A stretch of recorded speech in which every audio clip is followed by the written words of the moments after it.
Hi friends, welcome back to our channel. പുതിയൊരു വീഡിയോയിലേക്ക് എല്ലാവർക്കും സ്വാഗതം. എല്ലാവർക്കും ഹാപ്പി വാലന്റൈൻസ് ഡേ വിഷസ്. ഇന്ന് ഞാൻ വാലന്റൈൻസ് ഡേ സ്പെഷ്യൽ ഒരു കുട്ടി ക്രാഫ്റ്റ് വീഡിയോ ആയിട്ടാണ് വന്നിരിക്കുന്നത്. വളരെ ഈസി ആയിട്ട് ചെയ്യാൻ പറ്റുന്ന ഒരു ക്രാഫ്റ്റ് ആണ്. അപ്പോൾ നമുക്ക് ഇത് എങ്ങനെയാണ് ചെയ്യാൻ നോക്കാം. ഇതിനായിട്ട് ആദ്യം നമുക്ക് വേണ്ടത് മാച്ച് സ്റ്റിക്ക് ആണ്. ഇവിടെ ഞാൻ ഇതുപോലെ വലിയ പാക്കിൽ വരുന്ന മാച്ച് സ്റ്റിക്സ് ആണ് യൂസ് ചെയ്യുന്നത്. ഇതിന് നമ്മുടെ സാധാരണ ചെറിയ ബോക്സിൽ വരുന്ന മാച്ച് സ്റ്റിക്കിനേക്കാളും കുറച്ചൊരു ലെങ്ത് കൂടുതലായിരിക്കും. നമ്മുടെ ക്രാഫ്റ്റിന്റെ ബേസ് നമ്മൾ ഈ മാച്ച് സ്റ്റിക്സ് യൂസ് ചെയ്തിട്ടാണ് ചെയ്തെടുക്കാൻ പോകുന്നത്. ഇനി ഇതുപോലെ ഒരു ചെറിയ സ്ട്രിപ്പ് പേപ്പർ ഞാൻ കട്ട് ചെയ്തെടുത്തിട്ടുണ്ട്. ഇനി നമുക്ക് നമ്മുടെ മാച്ച് സ്റ്റിക്സ് ഈ രീതിയിലൊന്ന് അറേഞ്ച് ചെയ്ത് കൊടുക്കണം. അതായത് ഫസ്റ്റ് സ്റ്റിക്കിൻ്റെ ബ്രൗൺ പോർഷൻ ഇപ്പോൾ റൈറ്റിലേക്കാണെന്നുണ്ടെങ്കിൽ അടുത്തത് വെക്കുമ്പോൾ ലെഫ്റ്റിലേക്കായിട്ട് വേണം വെക്കാനായിട്ട്. അപ്പോൾ ഈ ഒരു ഓർഡറിൽ നമുക്കിതൊന്ന് പേസ്റ്റ് ചെയ്തെടുക്കണം. അപ്പോൾ അതിനായിട്ട് ഇവിടെ ഞാൻ കുറച്ച് ഗ്ലൂ അപ്ലൈ ചെയ്ത് കൊടുത്തിട്ട് ഇപ്പോൾ ഞാൻ കാണിച്ച ഓർഡറിൽ തന്നെ ഈ മാച്ച് സ്റ്റിക്സ് ഒന്ന് ഇതിലേക്ക് അറേഞ്ച് ചെയ്ത് കൊടുക്കാൻ പോവാണ്.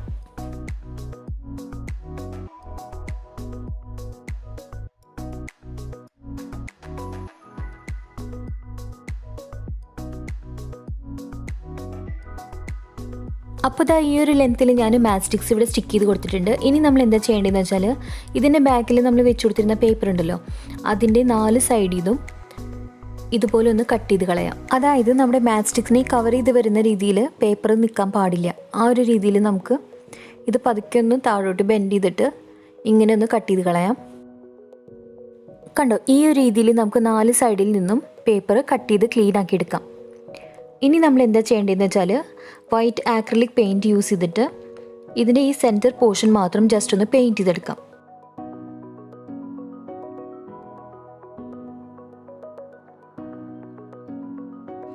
ഇനി നമുക്ക് അടുത്തായിട്ട് വേണ്ടത് ഇതുപോലെ ചെറിയൊരു സ്ട്രിപ്പ് ക്രേപ്പ് പേപ്പറാണ്. ഇവിടെ ഞാൻ റെഡ് കളറാണ് എടുത്തിരിക്കുന്നത്. നമുക്ക് ഫ്ലവേഴ്സ് ഉണ്ടാക്കാൻ വേണ്ടിയിട്ടാണ്.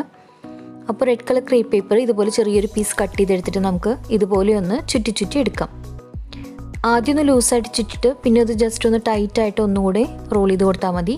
ഇനി നമുക്ക് ഇതിനെ ഉള്ളിലോട്ട് ഇതുപോലെ ഒന്ന് ഫോൾഡ് ചെയ്തിട്ട് ഒരു ഫ്ലവറിൻ്റെ ഷേപ്പാക്കി എടുക്കാം. ഇപ്പം ഞാൻ എടുത്ത അത്രയും ലെങ്ത് ആവശ്യമില്ല. നമുക്ക് ജസ്റ്റ് ഒന്ന് ചുറ്റി നോക്കിയിട്ട് നമുക്ക് എത്ര ആവശ്യമുണ്ടോ അത്രയും ആയി കഴിയുമ്പോൾ നമുക്കിതൊന്ന് കട്ട് ചെയ്തിട്ട് ഗ്ലൂ അപ്ലൈ ചെയ്ത് കൊടുത്തിട്ടൊന്ന് സ്റ്റിക്ക് ചെയ്തെടുക്കാം. കണ്ടോ, ഇത്രയും മതിയാവും. അപ്പോൾ ഈ എക്സ്ട്രാ നിൽക്കുന്ന ഭാഗം ഞാനിവിടെ കട്ട് ചെയ്ത് കളയാണ്. എന്നിട്ട് നമുക്ക് കുറച്ച് ഗ്ലൂ അപ്ലൈ ചെയ്തിട്ട് ഇതൊന്ന് സ്റ്റിക്ക് ചെയ്ത് കൊടുക്കാം. അപ്പോൾ ഇതേ രീതിയിൽ നമുക്ക് കുറച്ചധികം ഫ്ലവേഴ്സ് റെഡിയാക്കി എടുക്കാനുണ്ട്.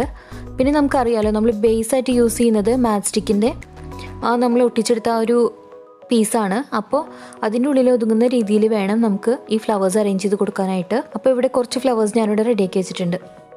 ഇനി നമ്മൾ റെഡിയാക്കി എടുത്ത ഫ്ലവേഴ്സിന് സ്റ്റെം കൊടുക്കാനായിട്ട് ഇവിടെ ഞാൻ ഗ്രീൻ കളർ ക്രേപ്പ് പേപ്പർ എടുത്തിട്ടുണ്ട്. ഇനി ഇതും നമ്മൾ നേരത്തെ ചെയ്ത പോലെ തന്നെ ഇതുപോലെ ചെറിയൊരു സ്ട്രിപ്പ് കട്ട് ചെയ്തെടുത്തിട്ട് ഇങ്ങനെ ഒന്ന് റോൾ ചെയ്തെടുക്കാം.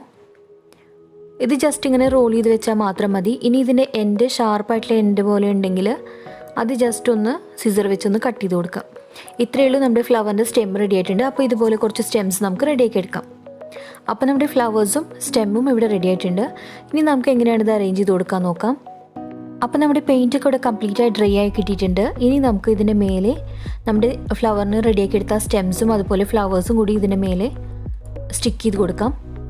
അപ്പോൾ കുറച്ച് വൈറ്റ് ഗ്ലൂ അപ്ലൈ ചെയ്തിട്ട് നമുക്ക് ഇതിന് മേലെ ആദ്യം സ്റ്റെമ്മാണ് ഫിക്സ് ചെയ്ത് കൊടുക്കേണ്ടത്.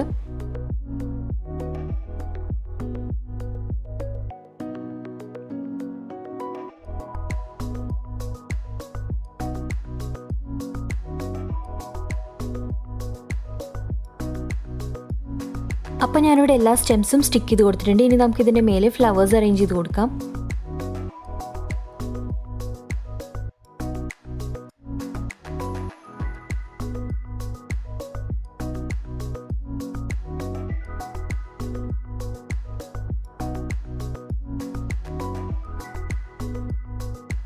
അപ്പോൾ നമ്മൾ റെഡിയാക്കി എടുത്ത അത്രയും ഫ്ലവേഴ്സും ഞാനിതിൻ്റെ മേലെ അറേഞ്ച് ചെയ്ത് കൊടുത്തിട്ടുണ്ട്.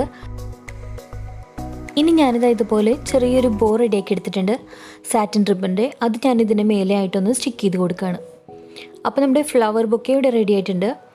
ഇനി അടുത്തതായിട്ട് എന്താ ചെയ്യേണ്ടതെന്ന് വെച്ചാൽ നമ്മുടെ ഈ മാച്ച് സ്റ്റിക്കിൻ്റെ സൈഡിലുള്ള ബ്രൗൺ കളർ പോർഷൻ ഉണ്ടല്ലോ, ഇത് നമുക്ക് റെഡ് ആക്രിലിക് പെയിൻറ്റ് വെച്ചിട്ട് ജസ്റ്റ് ഒന്ന് പെയിൻറ്റ് ചെയ്ത് കൊടുക്കാം.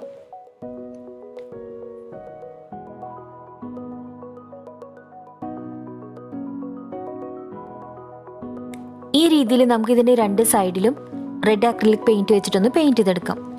അപ്പോൾ നമ്മുടെ ഈ വാലന്റൈൻസ് ഡേ സ്പെഷ്യൽ ക്രാഫ്റ്റ് ഇവിടെ കംപ്ലീറ്റ് ആയിട്ടുണ്ട്. കണ്ടോ, നല്ല ഭംഗിയില്ലേ കാണാനായിട്ട്. നല്ല ക്യൂട്ടായിട്ടുള്ള ഒരു കുഞ്ഞ് ഫ്ലവർ ബൊക്കെ ഇവിടെ റെഡി ആയിട്ടുണ്ട്. ഇനി ഞാൻ നമ്മുടെ ഈ ഫ്ലവർ ബൊക്കയുടെ താഴെയായിട്ട് ബ്ലാക്ക് മാർക്കർ യൂസ് ചെയ്തിട്ട് ബി മൈൻ എന്നും കൂടെ എഴുതിയിട്ട് ഒരു കുഞ്ഞു ഹാർട്ടും കൂടെ വരച്ചു കൊടുത്തിട്ടുണ്ട്. കൊണ്ട് നല്ല ക്യൂട്ടായിട്ടുള്ള വാലന്റൈൻസ് ഡേ ക്രാഫ്റ്റ് റെഡി ആയിട്ടുണ്ട്. അപ്പോൾ ഇന്നത്തെ വീഡിയോ നിങ്ങൾക്ക് എല്ലാവർക്കും ഇഷ്ടപ്പെട്ട് കാണുമെന്ന് വിചാരിക്കുന്നു. വീഡിയോ ഇഷ്ടപ്പെട്ടെങ്കിൽ എപ്പോഴും പറയുന്നത് പോലെ തന്നെ ലൈക്ക് ചെയ്യുക, ഷെയർ ചെയ്യുക, കമൻറ്റ് ചെയ്യുക. നിങ്ങളുടെ ഫ്രണ്ട്സ് ആൻഡ് ഫാമിലി സർക്കിൾസിൽ ആരെങ്കിലും ക്രാഫ്റ്റൊക്കെ ഇഷ്ടപ്പെടുന്നവരുണ്ടെന്നുണ്ടെങ്കിൽ അവർക്കായിട്ട് നമ്മുടെ വീഡിയോ ഒന്ന് ഷെയർ ചെയ്ത് കൊടുക്കാൻ മറക്കരുത്.